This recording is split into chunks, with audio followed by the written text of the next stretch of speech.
महाराष्ट्राच्या गावागावात आणि कानाकोपऱ्यात जय महाराष्ट्राचा नारा परत एकदा बुलंद झाला आणि हा नारा बुलंद करण्यामध्ये शिवसैनिक तर आघाडीवरती होतेच, पण शिवसेनेसोबत ज्या राजकीय पक्षांनी ज्या मराठी भाषिकांनी आपापले पक्षभेद विसरून सहभाग घेतला त्या सगळ्यांना मी मनापासून धन्यवाद देत आहे। सरकारला शहाणपण सुचलंय की नाही हे येत्या काही दिवसात कळेल, पण तूर्त त्यांनी हिंदी सक्तीचा GR रद्द केला आणि जर का त्यांनी रद्द केला नसता तर मराठी माणसाची एकजूट ही आता झालेली आहेच, पण त्यांनी रद्द केला नसता तर 5 तारखेच्या मोर्चात आता सुद्धा येणारच आहेत, पण अगदी भाजपामधले SNC गटातले अजित पवार गटातले अनेक मराठी प्रेमी हे सहभागी होणार होते आणि होणारही आहेत। त्यांना सुद्धा मी खास धन्यवाद देतोय की मातृभाषेचं प्रेम हे पक्षाच्या पलीकडे असलं पाहिजे। सरकारने एक केविलवाणा प्रयत्न केला आहे तरी सुद्धा आम्ही त्यांना धन्यवाद देतोय। आता नवीन एक समिती नेमले, त्या समितीमध्ये नरेंद्र जाधव यांच्या पांडित्याचा किंवा बुद्धिमत्तेचा पूर्ण आदर राखून मी त्यांना सांगतोय की म्हणजे सरकारला सांगतोय की तुम्ही अशी थट्टा करू नका, कारण हा शिक्षणाचा विषय आहे आणि शिक्षण विषयामध्ये तुम्ही अर्थतज्ञांची समिती नेमलेली आहे।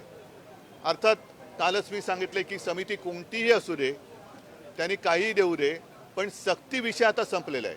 त्याच्यामुळे कोणी अगदी कोणाची समिती त्यांनी बसवली तरी आमच्यावरती महाराष्ट्रावरती हिंदी सक्ती आता होऊ शकत नाही, हे काल मराठी माणसाच्या शक्तीने दाखवून दिलेलं आहे।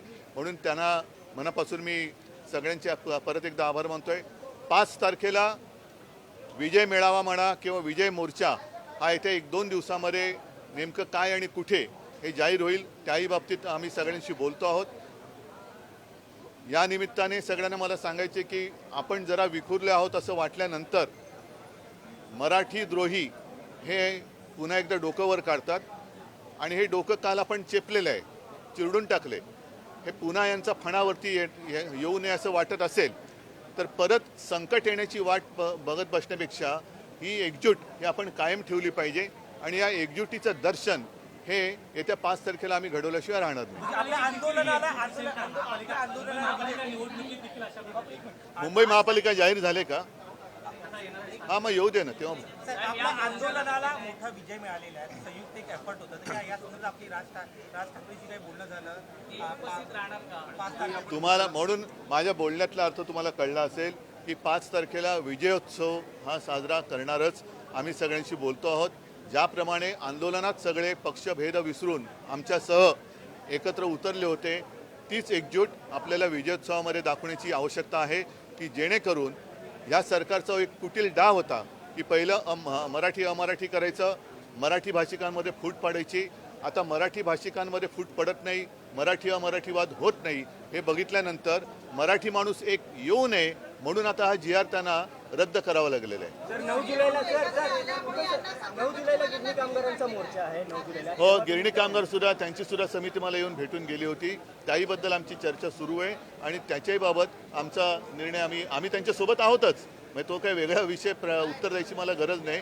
गिरणी कामगारांसोबत आम्ही आहोतच, पण तोही मोर्चा कुठून कसा काय हे सुद्धा त्यांच्यावरती आहे, त्यांनी जाहीर केल्यानंतर आम्ही सहभागी होऊ।